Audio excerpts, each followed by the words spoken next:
All right, we're back working on the Spotify mini player. Um, so I did some stuff off stream, a few things. Well, one thing, but good amount of changes.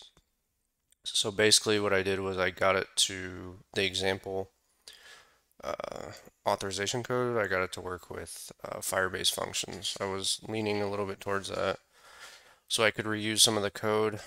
Um, Looking back on that, I'm wondering if that's necessary. I don't know. There's a lot of code in here I might end up changing, especially some of this redirect stuff. But I need to look how that works and why they're doing the redirect. And I might still have to use it. I don't know.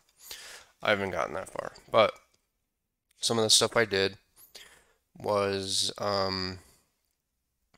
basically just convert over the code to work with the Firebase functions as well as get rid of the request library and have it use the and I have not opened chat yet. Let me do that. If anyone was sending a message in the past minute, send it again because I did not see it. Um, yeah, I got rid of the request library because as we saw before, it was deprecated.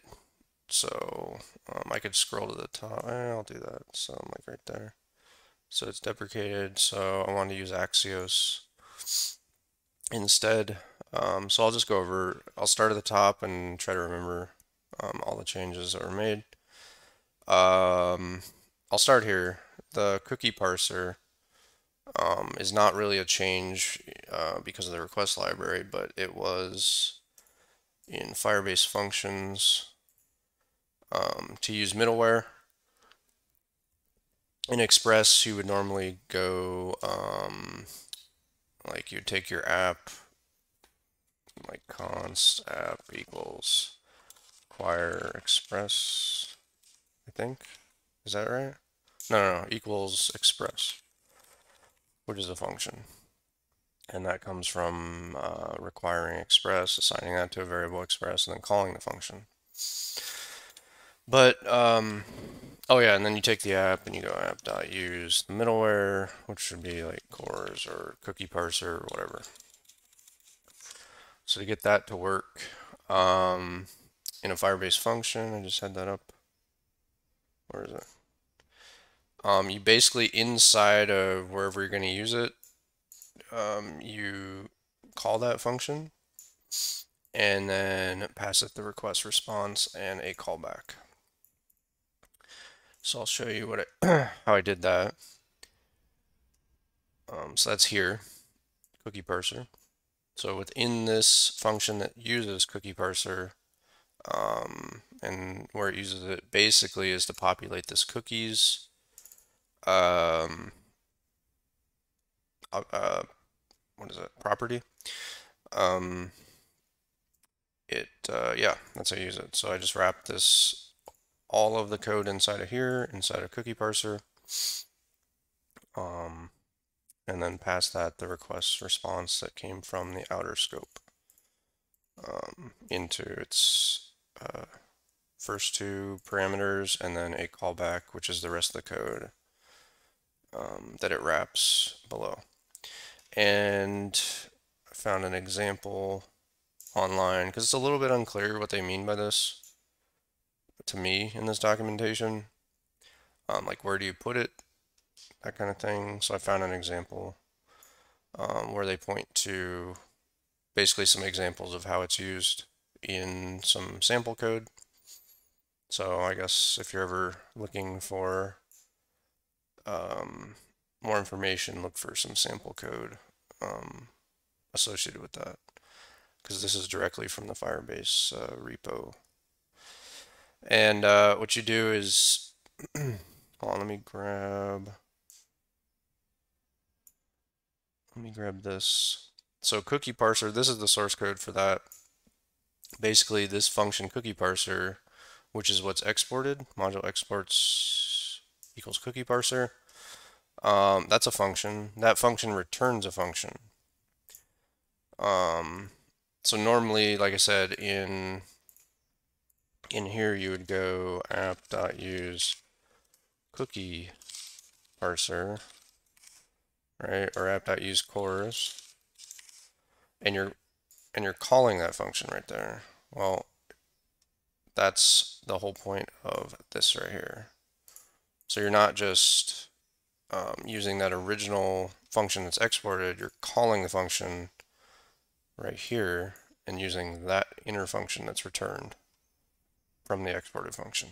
So you need these extra set of parentheses here to actually call that function, get back the return function, and then use it to wrap the code inside.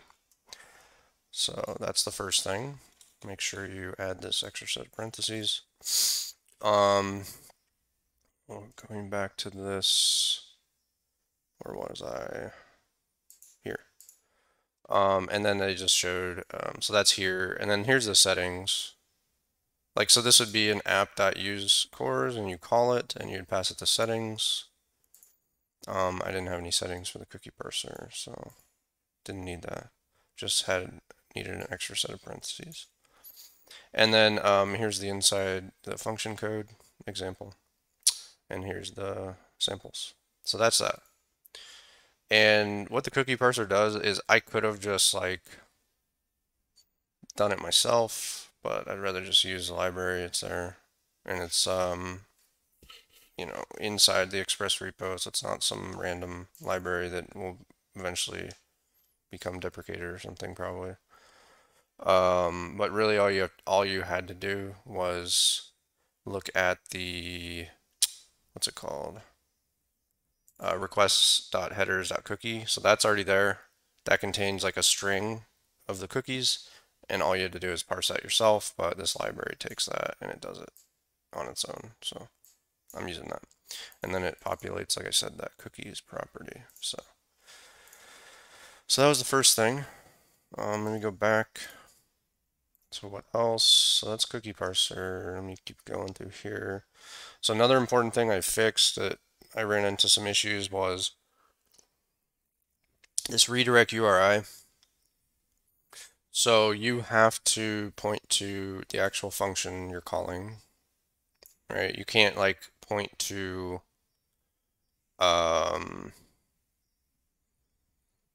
you can't point to like the base route and then have it route because like through Express because we're not using Express, right? So you have to point to the exact function, which is the entire URL of the function.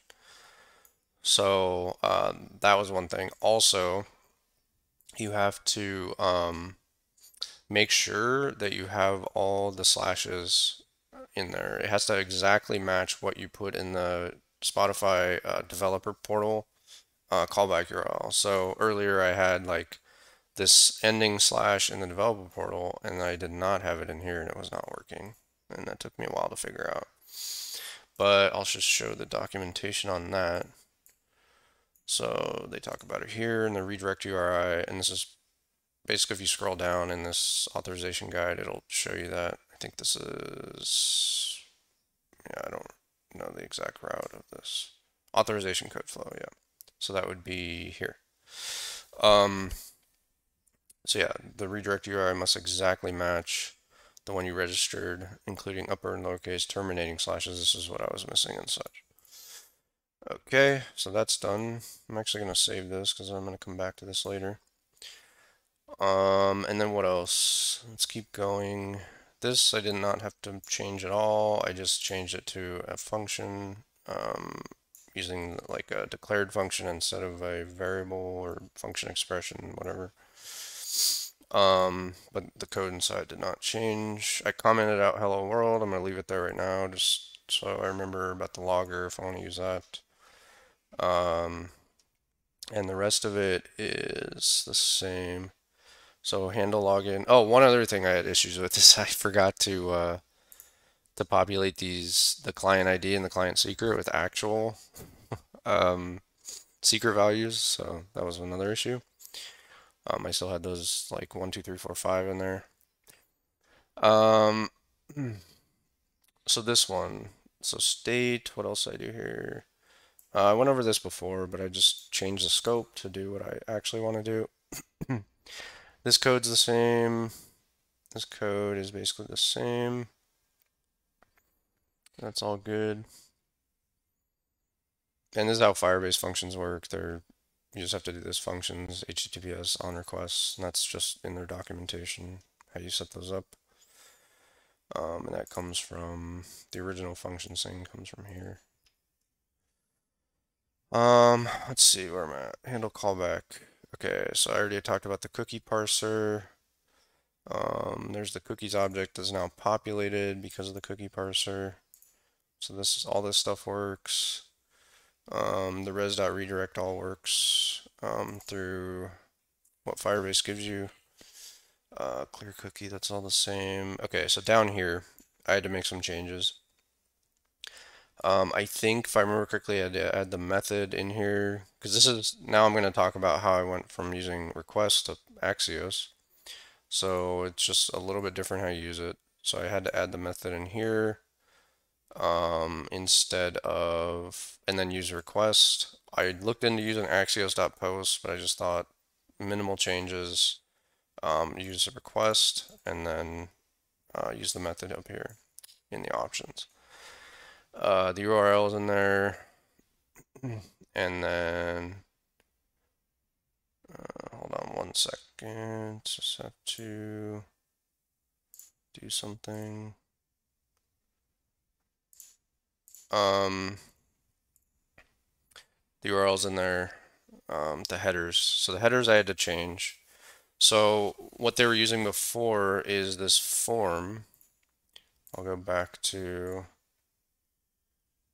this. So they're using this form property, and you would pass it this object, and then it sets the body to a query string representation. So like, with the question marks and the ampersands. And then it would set the content type to this. So the first thing I had to do is make sure I use this content type because I was using application JSON. Let's remove that. So I'm using this content type because this API requires this type of content. I was getting some like invalid media type or something error, like a 415 if I remember correctly. So yeah, that was that. Authorization stayed the same. I think I went over this before, but there was a buffer in here and it was just deprecated how it was used, so I changed it to a buffer from, but I think I went over that already. And then they had, again, like I said, this form property instead of the data property. So, in the form property, you pass it the object and it converts it to a query string. Really quick before I go over that, also they had this JSON true. And what that does is sets the body to JSON, adds a content type.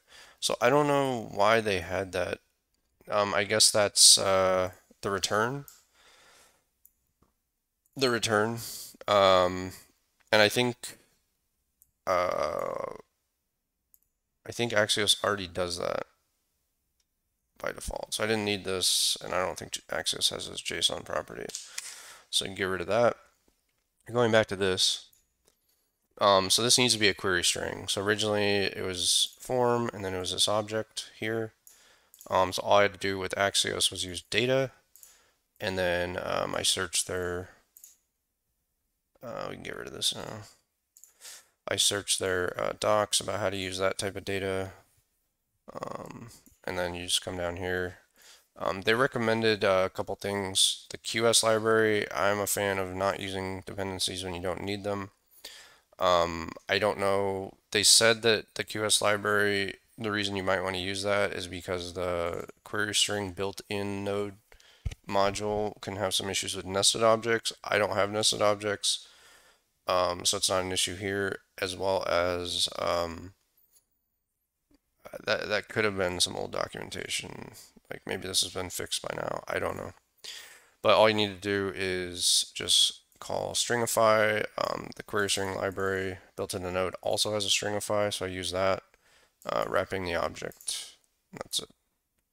So that converts this object into a query string. So it's going to be like, question mark code equals whatever it is, and redirect URI equals whatever, so on and so forth.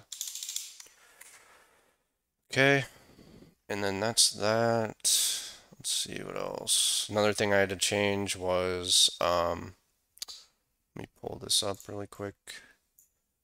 So the request had this callback function that provided an error, a response, and a body. Close that now. And Axios is a little bit different. It had the promises with just the response.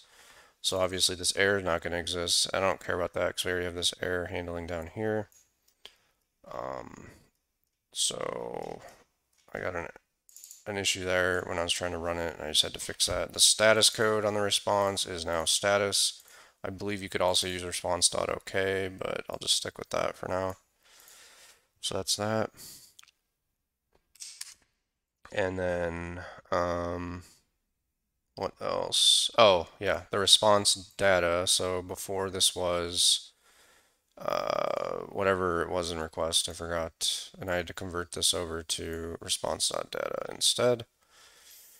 And that's that. Let me keep going. I'm commenting this out because I still don't see what the point of it is. I guess it's just to verify, to test, but I'm leaving it there for now. I had to do that query stringify thing on all of these things because these said, what did these say? I think they were just, I don't remember. Actually, I think these were already here like this. Anyways, anything else? I did set I changed this a little bit to just provide a 500 code, just a generic server error code. If there's an error, not the best practice, but it's okay, I guess. I don't know. And then handle callback, so that's done. I already went over that. Handle refresh token. Again, I had to change this. I think it was something else. I just had to change it to rec.query. And then again, I had to use this other content type and the data with the query string stringify. I'm going to remove the JSON true. What else? Anything else? Same thing here as I showed above. Yeah, everything else is the same. I think that pretty much covers everything I had to do. I am using this Firebase emulator thing, so if I stop this, you do Firebase emulator start, and I only set up the functions emulator, so that's the only one that's running. And the cool thing is it gives you this UI. I've shown this in another video, but it gives you a UI. Dang it. And it shows you like what's running. If you click into it, it looks like the logs that you see when you log into the Firebase and see those logs. So it's kind of just, yeah, it's an emulator. Pretty cool. And then you can use this to like, so you have the same exact code setup as you would with when you're deploying it to to Firebase, so you don't have to change your code around and then have it set up locally. So it's kind of what I was like going for here when I had this auth local server. And I was going to use AWS. I think AWS has something similar too, where you can emulate the functions, but I don't know. I just set it up this way.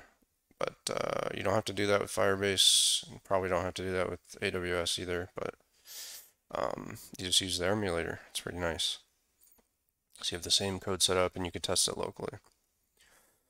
Let's see here. What else do I need to go over? I think that was it, maybe. Let me see if there's anything else. Any other windows? Axios, I can get rid of this for the moment. Actually, I'm going to move this over. I might use that.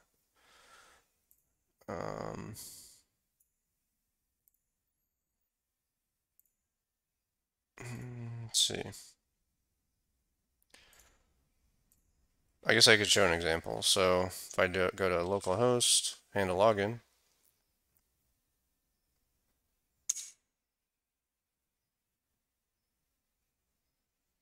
It gives me back, don't worry about that not found, it's whatever right now. It gives me back an access token and a refresh token, so it seems to work. And then if I wasn't already, actually I'll just show that too. So if I go to application, cookie, is it cookies? Where is that session? I'm trying to, let me think about this. I don't want to log myself out of anything. Here, let me see if I can clear some stuff. So last hour, that's not going to help. Last 24 hours, let me see what this does. Hopefully that doesn't mess it up. Ah, crap, did I lose the URL? That's okay. Let me grab that, so that's here.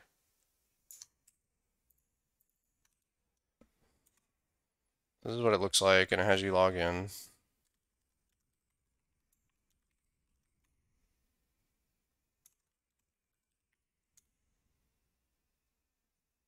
State mismatch. That's not right, actually. What's up with that?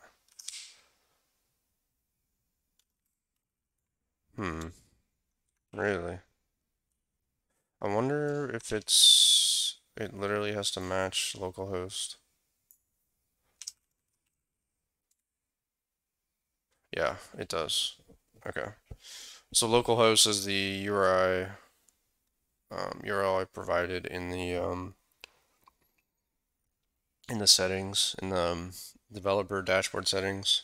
So I guess you have to match that exactly, like I said earlier. And then you get an access token. Let me try that one more time, actually. So I'm going to clear the last hour. You can clear individual things in your cache too, but I'm just doing it the lazy way. So if I go to same thing and then change this to localhost, will it work all the way through?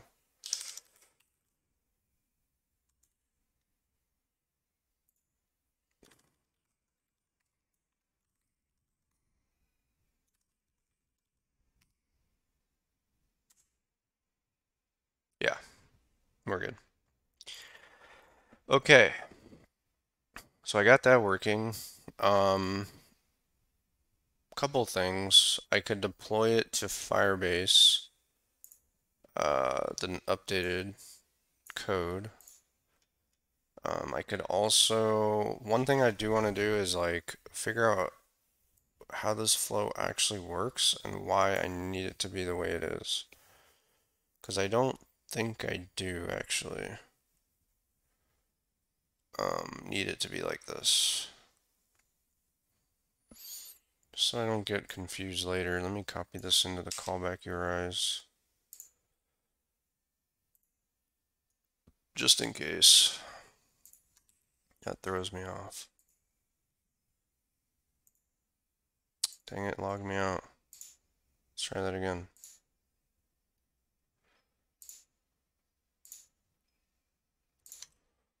Add, save, okay.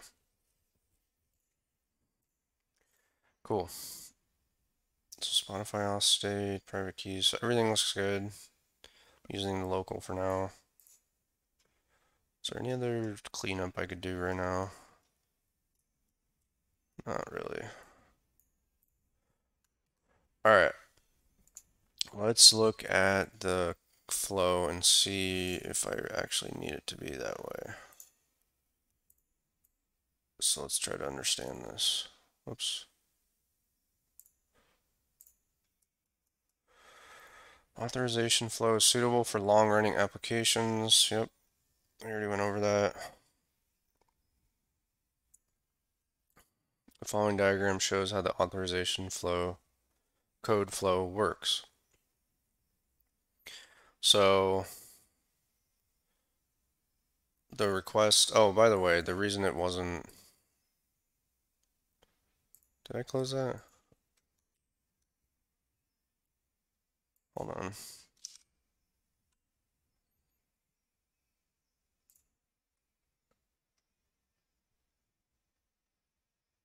The reason it wasn't, nothing was in the cookies or anything is because they put it up here. Like it doesn't store it on your, on the client. I think that's the goal. That's what I want to do. My question is, do I need to actually do this and then grab it from the client, from the URL, or can I just pass it directly back to the client? And why can't I just do that? All right. Anyways, okay. The following diagram shows how the flow works. So you request authorization to access the data. You send the client ID, the response type, the redirect URI, and the state and the scope. Let's see if we can find that in the code.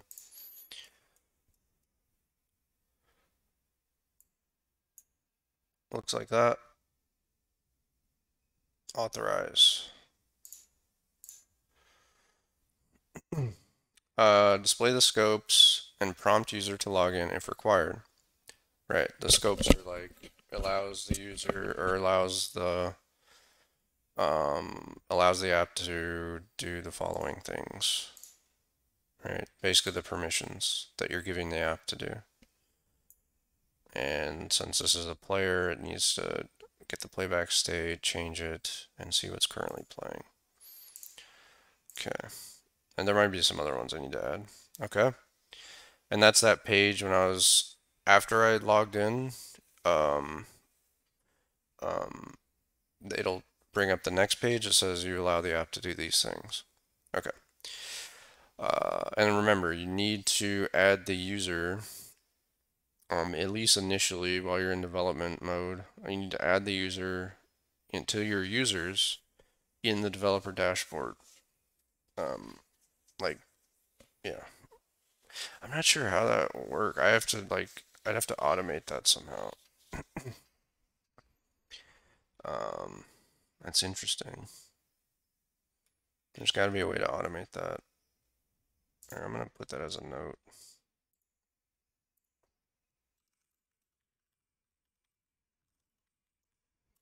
To dev dashboard users for app in dev mode. So you start out in dev mode and then that only I think supports 25 users is what they said, and then you have to keep request increase, and they review your app and all that stuff. Okay, so the user logs in, authorizes the access, like I said, displays the prompts to log in and the scopes, and then user does that. Goes back here, and with that it passes the code and the state.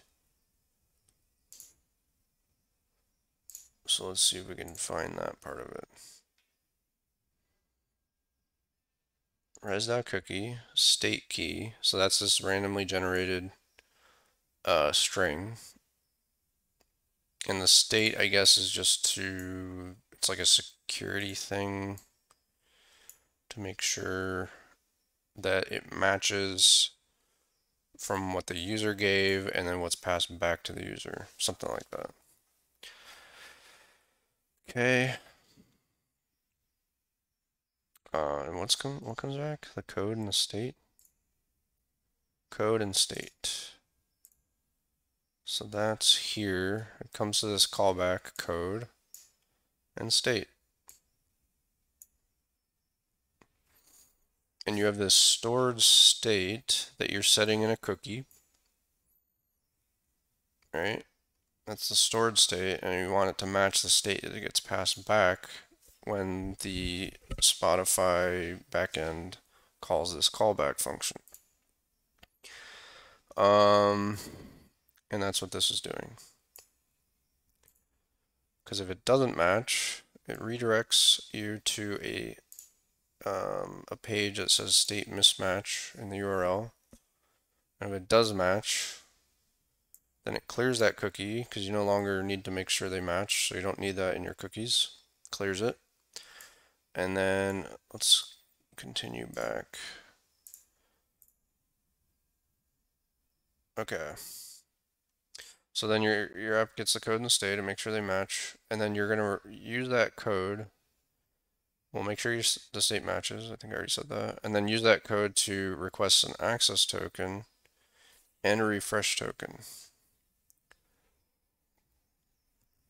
Client ID, client secret, grant type, code, redirect URI.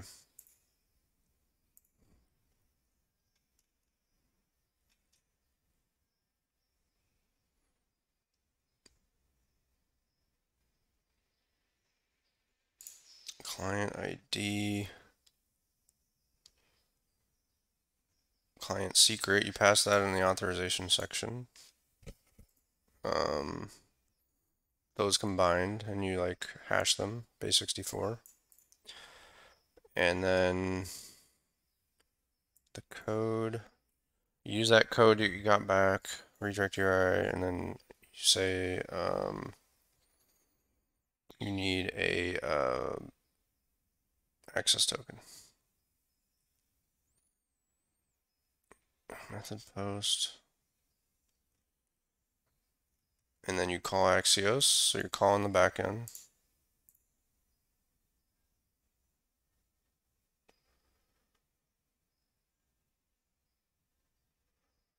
Return access and refresh tokens.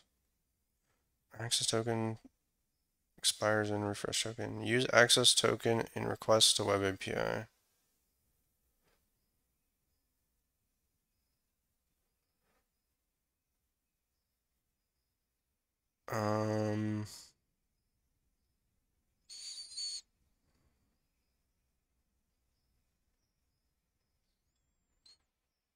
Return requested data. If I get this part, user access token requests. So I'm still not clear why we're doing these redirects. Why not just send it back?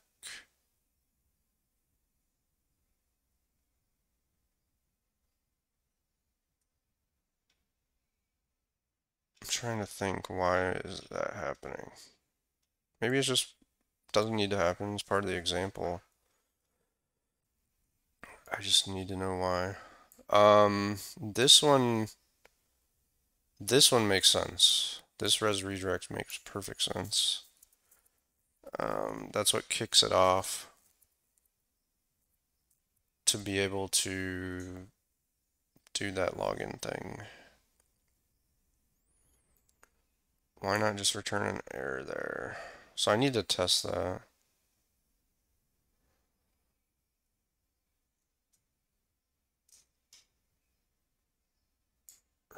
Res redirect, query string, stringify.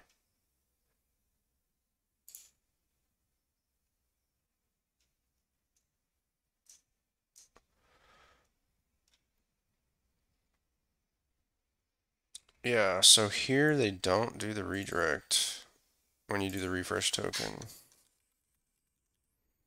So I don't think you need that, to be honest.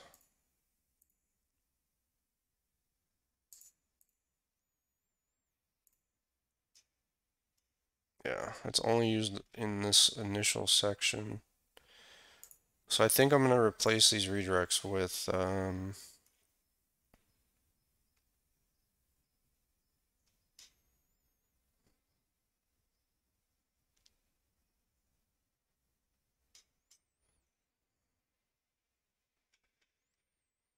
redirect URI.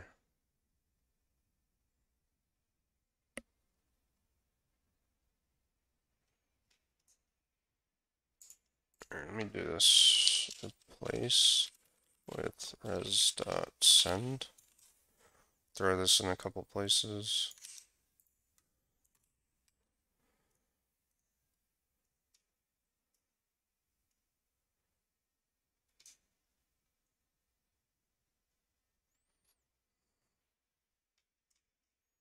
Maybe I'm missing something. I don't think you need that.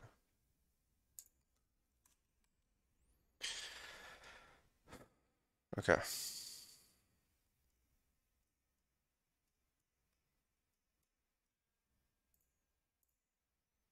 Cool.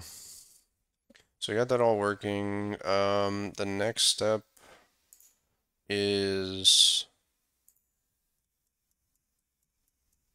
I think, just cooking it up to the just a basic front end, what we already have, with no styling or anything, making sure that flow works all the way through, and you get the access token. And I think we'll store that access token in a cookie, and do a few more things than the example does. So that is the next step. I think I might stop for there. I know I didn't really do much this time. I kind of just reviewed what I did off stream, but that's okay. Actually, let me read through this. Maybe it talks about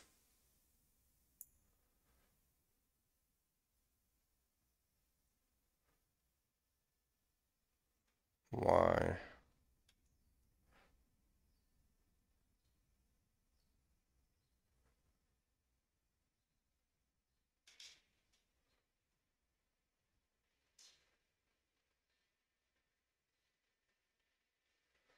Yeah, I'll have to use this expires in and refresh token, that will be stored in a cookie and like used.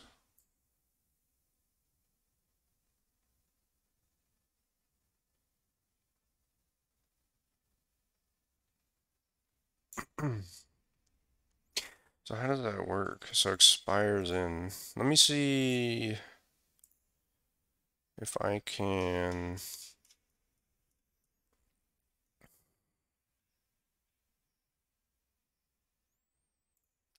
Let me throw expires in right here.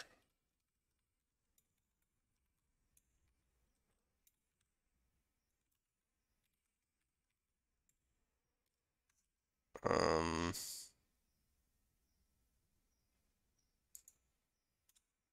let's not do that.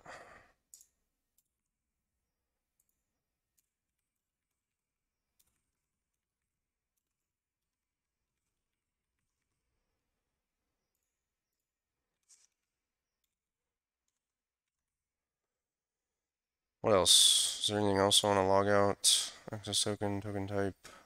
Don't really care about token type. Scope, don't really care. Okay, let's try it again. I'm wondering what we're gonna get back. Oops, localhost. There we go.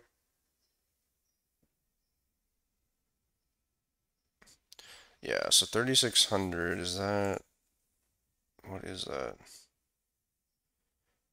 Let me see, is that seconds? In seconds, okay.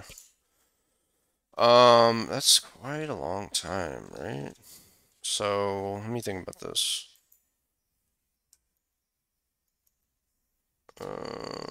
It's like, yeah, about over, it's an hour. Yeah, it's an hour. So, that is, hmm.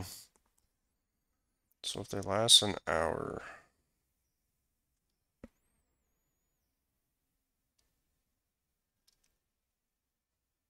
that's interesting. I wonder,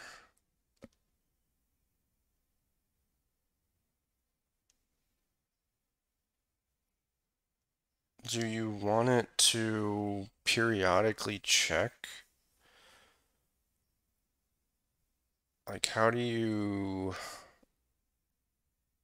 because like, so the user doesn't, okay, one thing you could do is every time the user interacts, it tries, and well, it checks first how, when the thing expires. And then if it expires soon, it'll get a new token, or something like that. But what if the user doesn't interact in an hour? Should it log you out? Maybe. Or should it just check in the background and just keep you logged in for a while? I don't know. Um, let's see what they say here.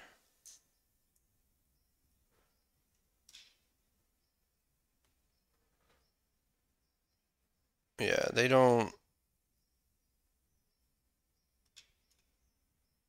Wait a second, hold on. Access tokens. Oh, okay, never mind. So refresh token can be used after the access token expires to get a new one. Interesting. Okay. Okay, okay. Gotcha.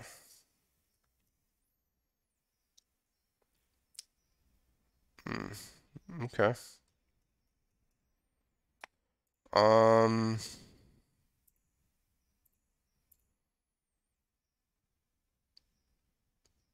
so yeah, that's pretty easy. So on the front end, you would check that cookie. You could store that token in a cookie, or local storage maybe, I don't know. And then you can every time the every time you make a request, just check that expires date, and you could store like the original date and then the expires date, and if it's been past, 3600, then you would, before you make the request, get a new token and then make the request with the new token, something like that. Okay.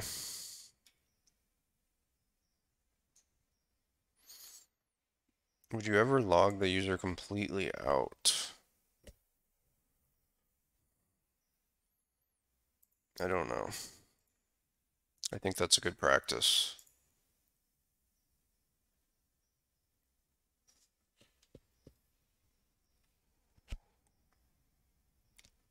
But yeah, something to think about.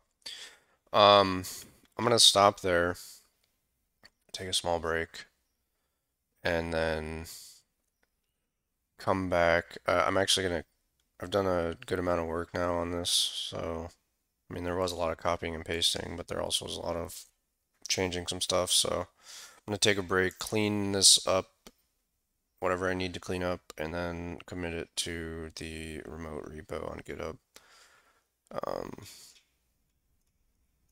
which for now is private, but once I finish this, I'll make it public at some point. So at least that's the plan. Um, yeah, so I'm gonna stop there. Thanks for watching. See you next time. I should be back not too long. All right, thanks.